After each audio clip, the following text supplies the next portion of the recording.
Welcome to the Starter Girls Podcast, the show dedicated to the Starter Girl. She's an achiever, she's a creator, she's a magic maker, she's a dreamer, and she is doing all the things. I'm your host, Jennifer Loehding, and welcome to this episode.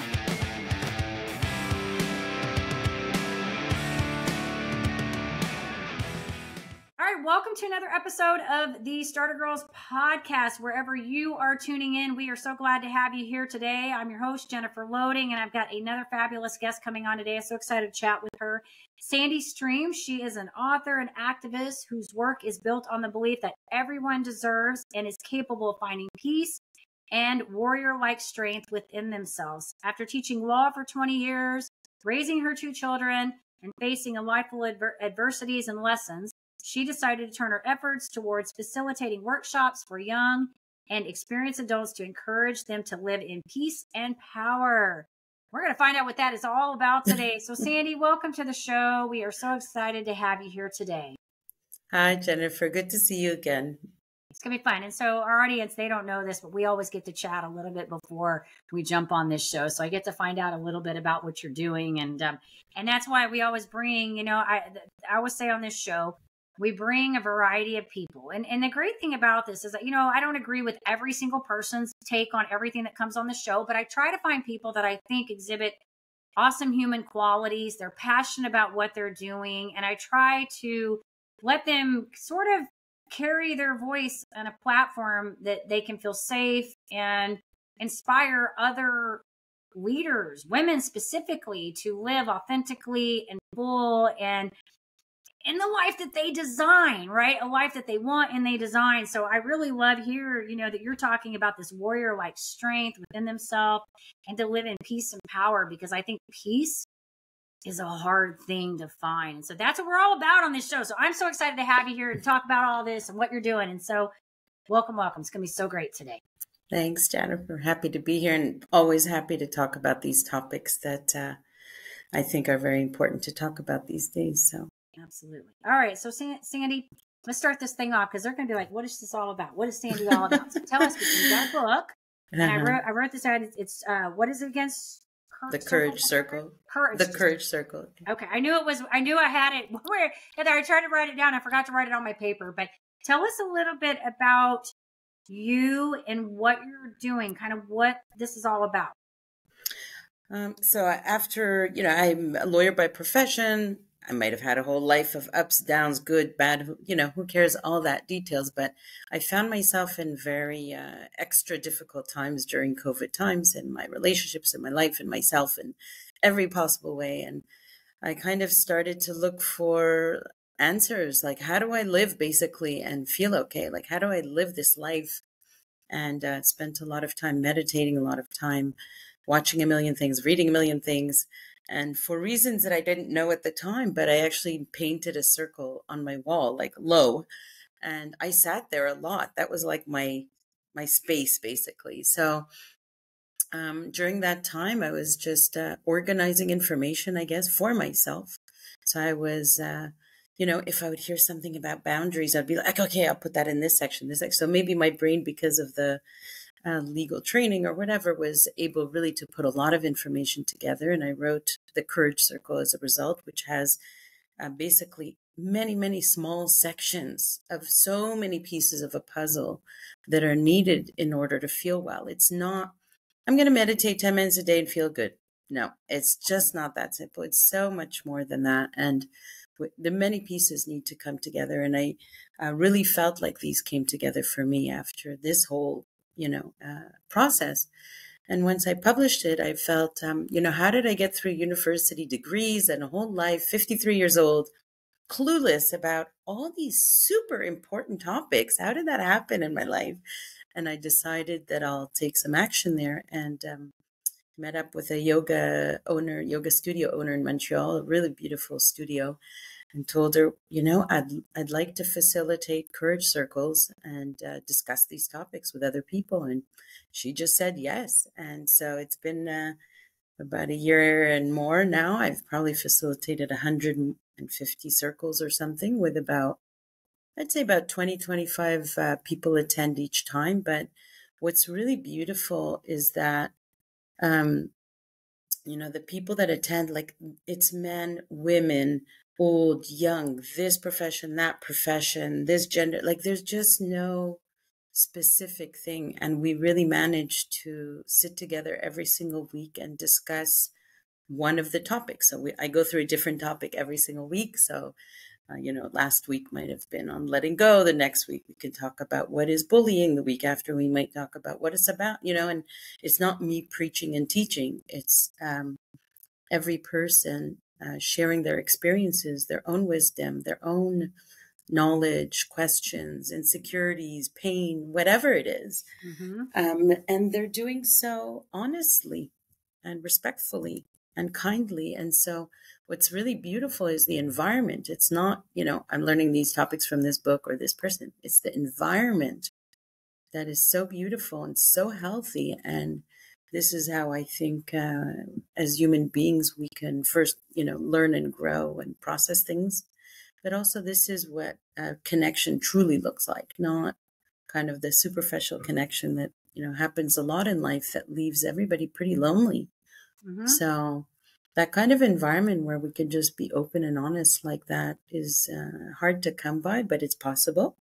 And it's even possible between different races and genders and religions and nationalities, because I experience it several times a week. So it is possible. So I'm listening to you, and there's so many things I want to add to this. You probably saw the wheels in my sorry with so much. Okay, so I had a gal on my show the other day, Marcy Axelrod, and she was talking about this loneliness epidemic. That's like coming to my mind when you're talking about this. And one of the things that drives me absolutely crazy, I mean, there is a time for superficial conversation, but in life, I feel that we spend an entirety navigating in superficial conversations all the time, right? And so to bring all this back together, right? Her conversation about this loneliness epidemic, right? Her episode's really is awesome, by the way. For anybody listening and hasn't heard that, check it out. Sandy, you would love it too. She talks about that, but then to bring what you're talking about, this whole connection, right? And sharing and bonding. And this is that's how people connect, is over adversities and conversations and dialogues and shared experiences, right? And so it's such a beautiful thing. I love what you're doing, but there's so much more to this too, even when you're talking about all of this, because I feel like I'm also too in my early 50s. And I feel like, all of us, I don't like to say all of us, because I don't think everybody does this, but I think deep people at some point have this moment where they go through this. And I don't know if they call it midlife crisis. I don't know. Mine started probably in my late 40s. I started doing this. But something happens to us, or all of a sudden we start questioning everything we've done. Like you did law for a long time, and obviously you're very successful at what you've done and you're established. But we get to these places in our life where we really start questioning our identity and what we're doing and all of these belief systems. And then we start doing all this work like you're talking about, where we start looking into things and compiling things. And so I can resonate on some level with some of the things you're talking about, the compiling, because mine all started in, after 2012, I was diagnosed with this awful rare nerve condition, and it turned my world upside down. And for 4 years, I was a victim of that condition. And finally, I mean, I'm getting chills because I talk about the pivotal moments in the book where I made these very big decisions to no longer be a victim. And I started doing what you're talking about. I started compiling things. And what happened is one thing led to another, one thing led to another. And I say, here's where we are today. This is how we got here. Had none of that ever happened, had I not had that really hard thing happen, and then those pivotal moments where I said, I don't want to be a victim to this mess any longer, that I need to figure out a way to navigate this, I wouldn't be doing any of the work that I'm doing today. And so I think there's a beautiful thing that happens, and that's almost like the butterfly, the transformation of the butterfly going, which is kind of ironic because I talk about the butterfly effect in my book. But it's sort of like it's going through this whole metamorphosis and evolving, And, absolutely. And connect with people over this. Yeah, and that is, that was one of the topics, for example, victim mentality. And, for me, it's a deep and complex topic. Sometimes people do it in a critical way. So they are like criticizing people, saying, oh, you have victim mentality. But I don't think they really understand kind of the deep concept of what it is to have that mentality. And so in one of the circles, we actually discussed that. So when you hear 20 different people talk about this openly and honestly and share how and what it means for them and what happened, whatever, you know, you can't imagine the contagion of what happens. It's just the contagion, like you heard this and you realize and whatever, then you realize in yourself. And it's just so magical. The group aspect for me is very powerful. So it was one of our topics, very important topics. Well, and they're all connected, right? All these topics are connected. Yeah. And well, and that's the thing, because when you stay in that mindset, you know, it's a vicious cycle. It really is. Victim, and sometimes we don't even, you know, I even those of us that don't tend to have that mindset, you can fall into that very easily at any given time when something happens, and it's easy to get wrapped into that. And, you know, but I think what you're doing is awesome. And I think there's power. I love that you're getting people to actually show up and do this, because that's a vulnerability, right? That's a hard thing to do, right? I mean, some people are very open and it's free, but for us, that being vulnerable is a hard thing to do. Yeah. And I think one of the things, absolutely. But again, it's about the environment. And so one thing I do right at the beginning, there's a few things I do, but one pretty simple thing I do, but super powerful thing, is to do a demonstration of what is listening. And so that demonstration, I think, really sets the tone of the room. So if you want, I'll do it quickly with you just to show you what I mean. Yeah. Show us what, because I think this would be great for our audience. Yes. Yeah. So one of the first things, once everyone is sitting, we do a bit of introductions, blah, blah, blah. And I'm like, I'm going to give a quick demo of what is, you know, listening in this group. And so I ask, you know, is there one person who can just share something going on in their life, and anything, small thing, big thing, anything. And so Jennifer, let's assume we're in a circle. If you'll be the one to share something in your life, it could be easy, like something you're comfortable to share, obviously, with your audience. Mine's not easy, and this will be a good one for the listeners. No, because I'm dealing with a health condition, and I don't know if it is connected. I believe everything is connected, so I don't know if it's connected to the original, in some way, the original condition that I was diagnosed with in 2012. They're different. They've been diagnosed different conditions, but somehow I think they're connected. But my struggle with that is I wake up sometimes thinking, is this what is going to be? Like, am I stuck with this? And it's painful. It's hard, because it's a painful condition when it flares up. And it, just to give you kind of a background on it, I had a procedure done in January of 22. I had 11 months pain-free, and in January 23rd, it returned. And between January 23rd and this month, I've had basically 4 months pain-free. So I've had majority of the time I've been in some kind of physical pain on some level. Pretty much every day I experience some pain. And so for me, the hard in that is not wanting to be a victim of that, right? Like, not wanting to be like, I give up, and just be like, right? And to keep pushing forward. The mental, for me, that's what it is. It's hard. Sometimes I'm frustrated. Like, I think, what did I do to deserve to have to deal with this kind of pain of this suffering? It's a hard thing. Thank you so much for sharing that. So I'll do the quick demo of listening for that. So there's what I've seen, 3 different types of ways people tend to listen to what you just shared. So what you just shared is 100% true, right? It's your experience, and it's real. It's reality.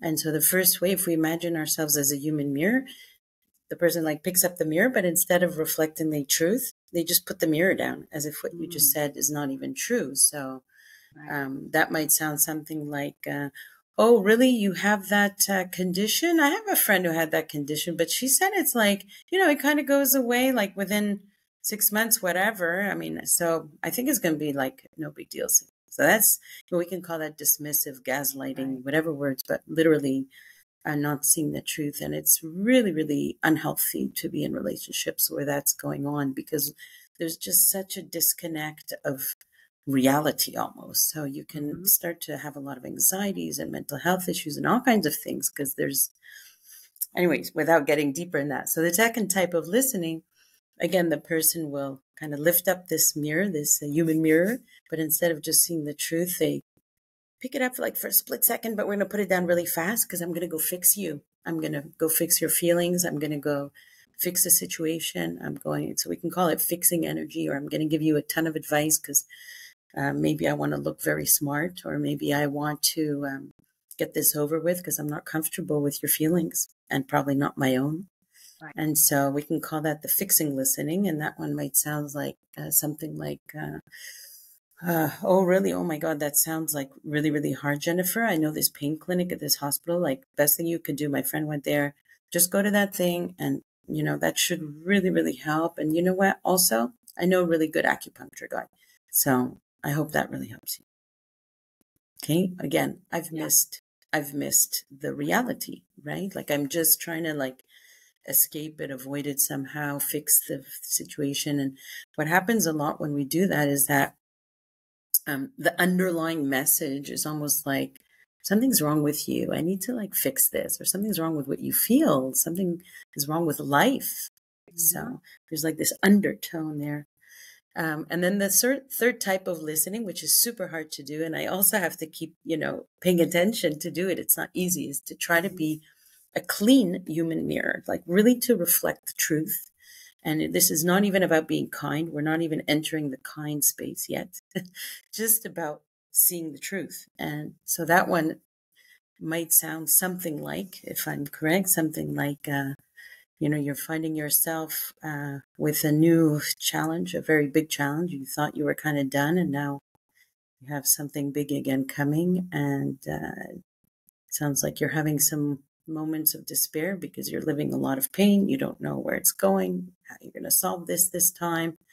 And you seem to be trying to find maybe a bit the psychological reason to it. Like you were saying things like, did I deserve this? Or what am I supposed to do? Or am I losing, so there's a bit of trying to just figure out, how to get out of this basically. Yeah. So that's what I'm hearing. Mm-hmm. Something like that. Yeah, so, well, that's good. Yeah, or you can add to that if I missed. Is that more or less okay? No, it's good. No, I was just going to add that I am to bring us up to date on that, because that has been something that has been, and I say that because as strong as I am, most people don't know what I go through on a day-to-day basis because I don't share. I mean, people that are around me, in my immediate circle do know what I go through, but I don't let that out a lot of times because I'm good at busting through it. But to catch our audience up to speed, I am working with a functional nurse practitioner. And so I am doing a lot of holistic treatment. I am feeling a little better because we are doing some things, and I have some things that I feel like are kind of helping me to navigate and get some of the pain under control. But it's more of I think if we were, and I don't want to keep going on this, but I just wanted to make sure everybody know that I'm not dying or anything like that. It's not cancer or anything like that. It's a weird liver disorder that I have that makes my liver hurt sometimes. And it's a rare condition. It's not something that can really be fixed. It's something that's more like, I tell people, like having Crohn's or something. So it has to be managed. And so I do all these things like acupuncture and chiropractic care and infusions and things like that. But I think that the weight gets heavy sometimes. And imagine anybody, which is really good. Thank you for doing this, Sandy, because anybody listening to this right now that is dealing with Crohn's or IBS or any cancer, anything where they have a chronic condition, right? And it doesn't even have to be that. It could be any hard thing we're going through in life. And if they feel like they may not get through it, or it's hard, right? Yeah, this is good. And I love that you demonstrated this active listening, because I agree. Entrepreneurs, are you ready to level up your leadership skills? Tune in now for an exclusive offer designed just for you. This is my time. Did you know 63% of consumers prefer businesses aligned with their values? Recognizing your core values isn't just vital for business growth, it's the bedrock of effective leadership. Whether you're a seasoned entrepreneur or an aspiring creator, identifying your core values is a key step in constructing the framework of a successful leader, enabling you to lead authentically, expand your business, and live life on your terms. I never settled on play, putting the kettle to flame. I go 100 all day, foot on the pedal, no brakes. 10, 9, paid on my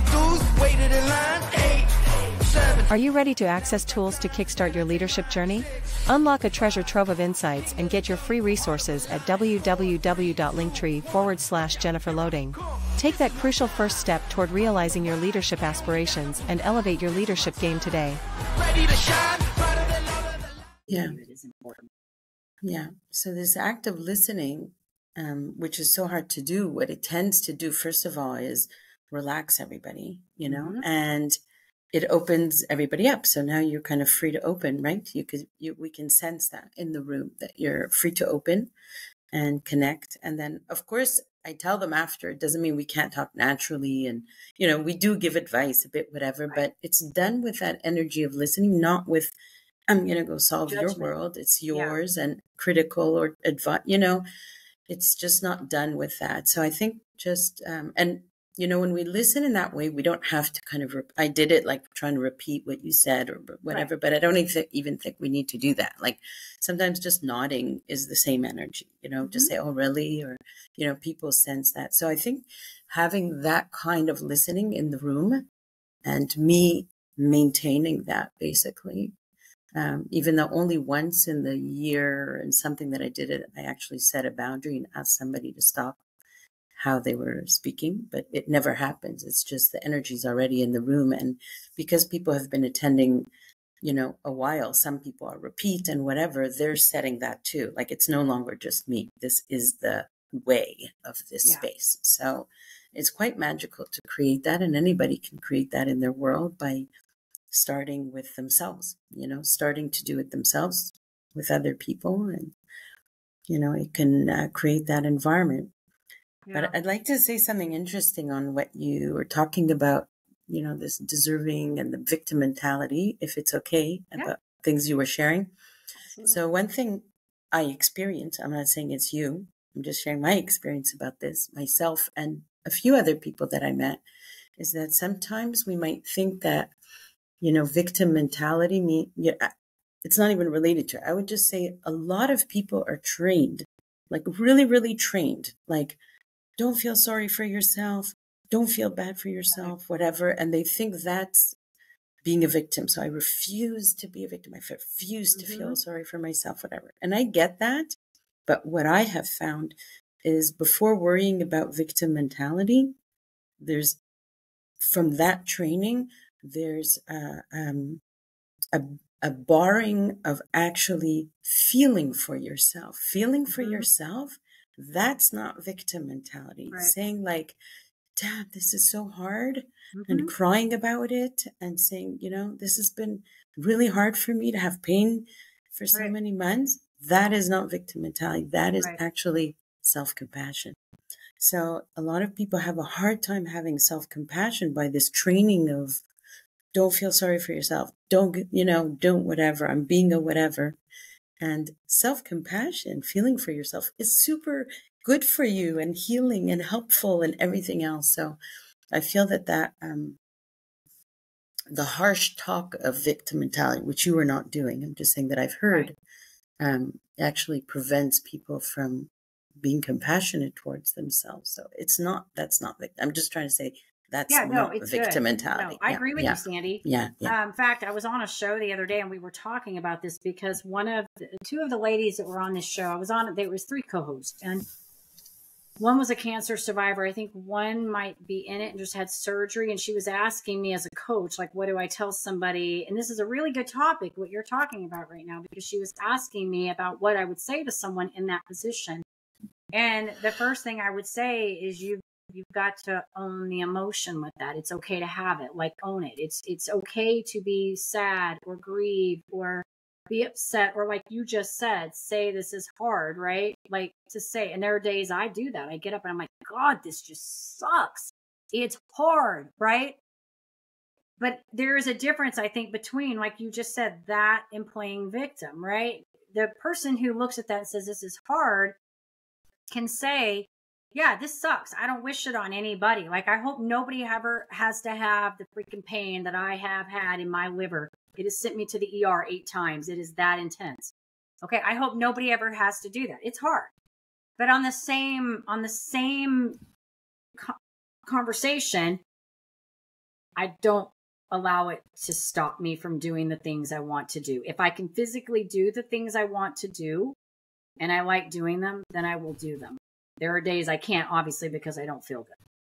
But Yeah. I think your point is absolutely relevant. And that's what I was trying to tell those, those ladies that day when I was talking about that we have been taught to not cry or to not show compassion to ourselves or to not say that own the, like we don't want to talk about it. And I don't talk about it with everybody because I don't want people to think I'm, whining about it. Because again, to your point, we all have our problems and everybody's pain is relative to them, right? So what you may go through for somebody else may not be as big a deal, right? For somebody else may have a liver and it isn't a big deal to me, whatever.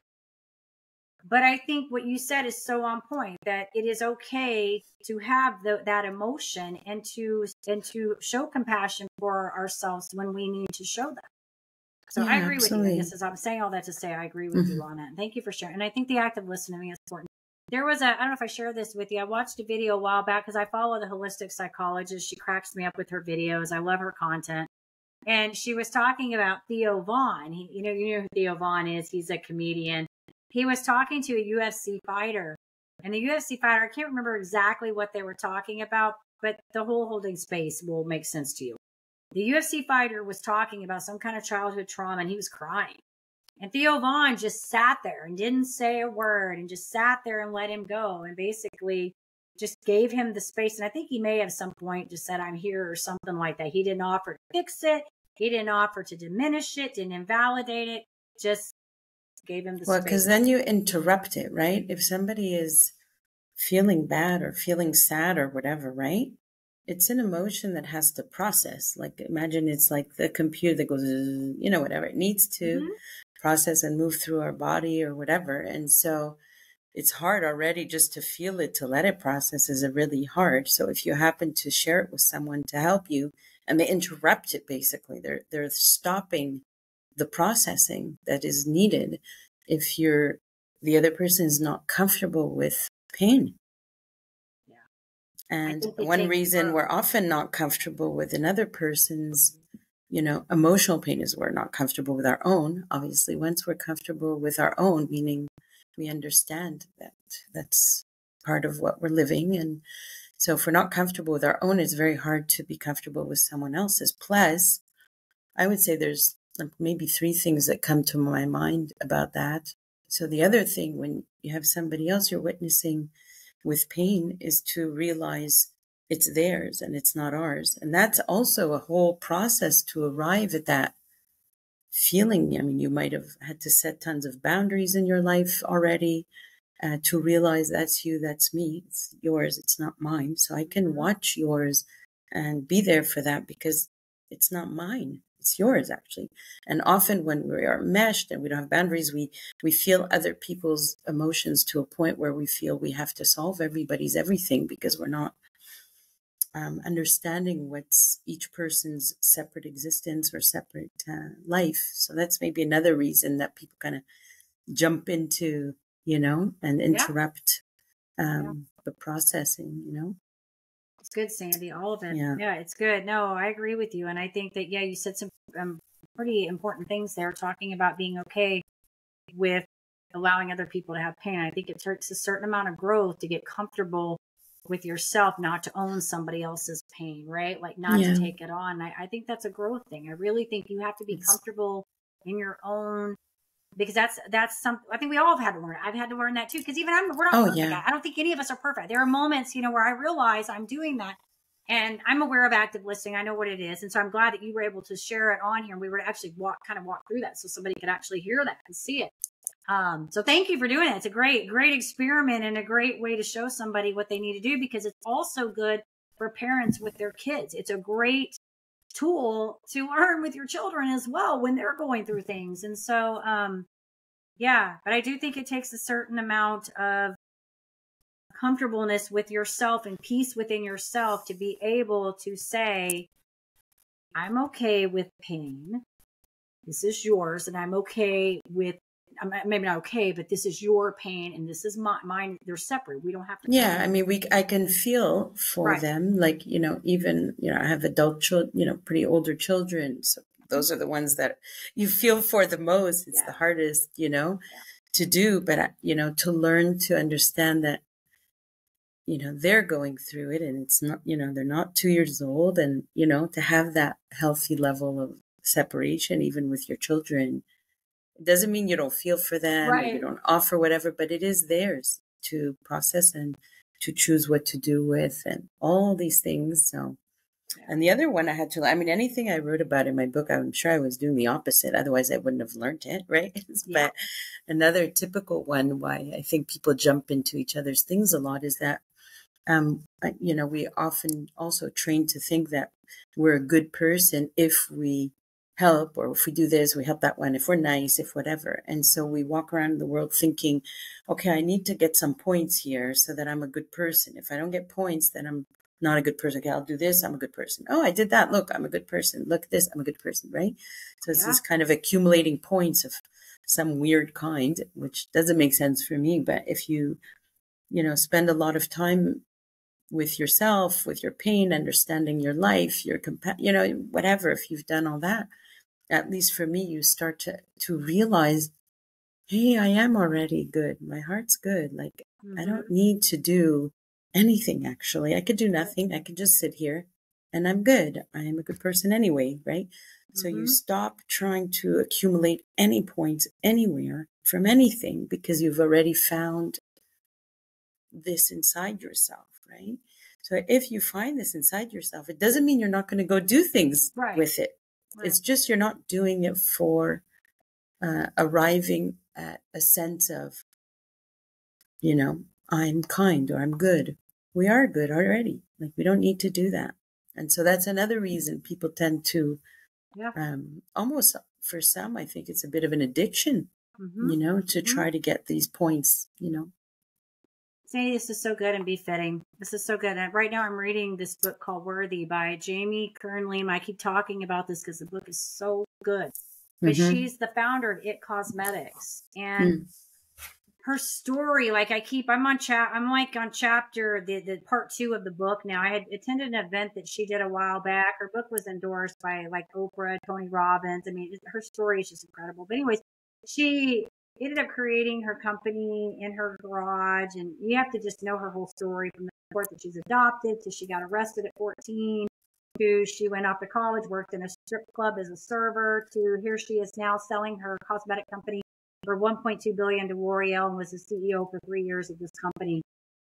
But her book is all about being worthy. And the very first chapter, she talks about the difference between self-confidence and self-worth, and how we go through life doing things to improve our self-confidence, but we never really address the worthy issues.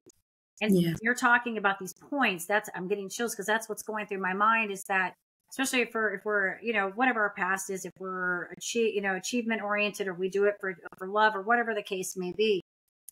But there's something really comfortable in this place when you start to make peace with yourself, like you're talking about right here. And I'm not saying it's perfect, because I think we're human and we're complex. It's not always perfect.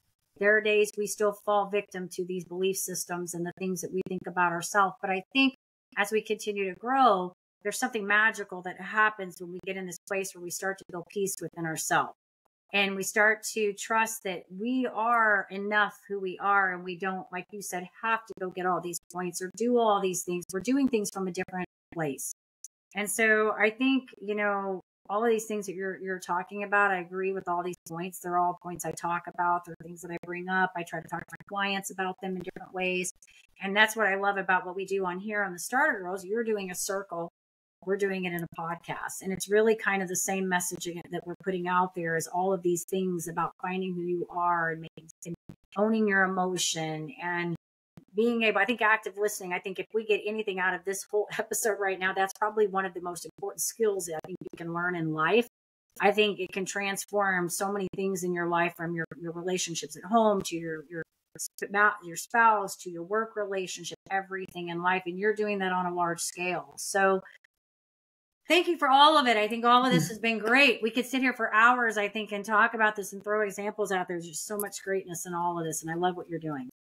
Oh, thanks, Jennifer. Yeah. And just to add last thing, but I'll let you maybe direct whatever you want to go from here. But it's also important to learn to do that listening to yourself. So that's probably the biggest one.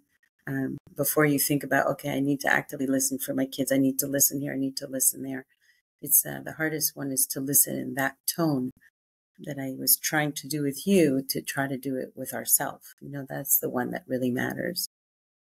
Yeah. I agree. And I think that all comes back to valuing yourself, right? Like, it's really about how do you do that? Value yourself. Yeah. Good stuff, Sandy. All right. Well, this has been amazing. So I know our listeners are going to listen to this one and be like, wow, this was some good stuff. And some of them may want to, check out your work. You might want to get your book, get in touch with you. I don't know. Where would you like us to send them? Well, I have my website, thecouragecircle.com, and also I started posting about our circles on Instagram and other social media. So if you want to join me there, I just started actually the past couple of weeks, and I'll be sharing some of the things that happen in our circle. I won't videotape the circle. It's private, but I'll be able to share at least things that go on. So if you're interested, you can look up the Courage Circle as well there. Very good. Well, keep doing your thing, keep inspiring and doing your courage circles and all those good things. I'm going to keep in touch with you so I can follow and see what you're up to. And I would say it's a great thing when we get to do these podcasts is we get to meet incredible people doing incredible things and making a difference in their communities. And to me, that's what it's all about.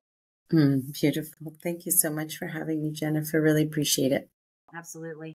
And of course, to our listeners, we appreciate you. And, as I always say, if you enjoy our show, head on over to Apple, give us a review there so we can keep sharing all this, fabulous content. Hit that subscribe button on the YouTube.